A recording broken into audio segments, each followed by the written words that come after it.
Part 13 of What If the final season of Game of Thrones was really good. So Jon, Arya, and the Hound just defeated the Night King's bodyguards, and the Night King is mad. So he sends forward his #1 weapon, the Zombie Mountain. And the Hound steps forward ready to fight, ready for the Clegane Bowl. However, right before they start fighting, Melisandre, who at this point has been kind of holding the door shut with fire magic, welds it shut and grabs the Hound's sword and lights it on fire, just like Beric Dondarrion's sword.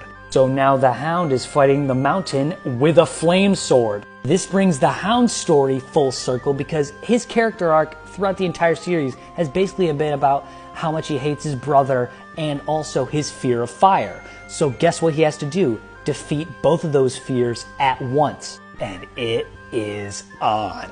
It's just two giant men just bashing swords against each other. The flames are flying everywhere. It's a great battle. At the same time, now that Melisandre has welded the door shut from the White Walkers trying to get in, it's her turn against the Night King. Fire versus ice. She musters up all the power she can and firebends a huge flamethrower right at the Night King's face. Jon and Arya want to help Melisandre, but they physically can't handle the heat of her flamethrower that's hitting the Night King, so they can't get close to him. The Night King steps forward through the flames up to Melisandre.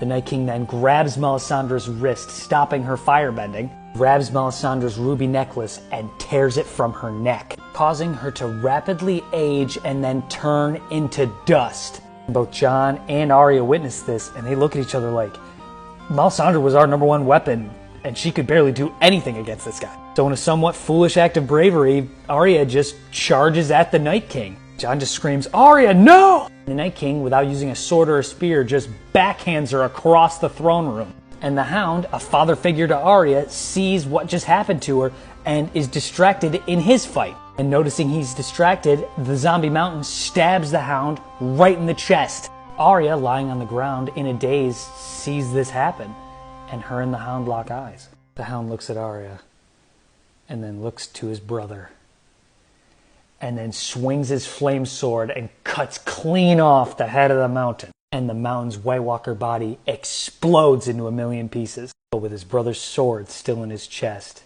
the Hound falls to the ground. And as both the Hound and Arya lay on the ground, they share one last look, and the Hound's head falls limp, and he dies. Meanwhile, the Night King turns around and locks eyes with Jon, scared out of his shorts in the middle of the throne room. And at that moment, he feels 3 distinct impact tremors around him. And the Night King just looks up to the top of the Red Keep, because he knows he's got 3 ice dragons on top of the Red Keep ready to burn the whole thing down. Like and follow for part 14.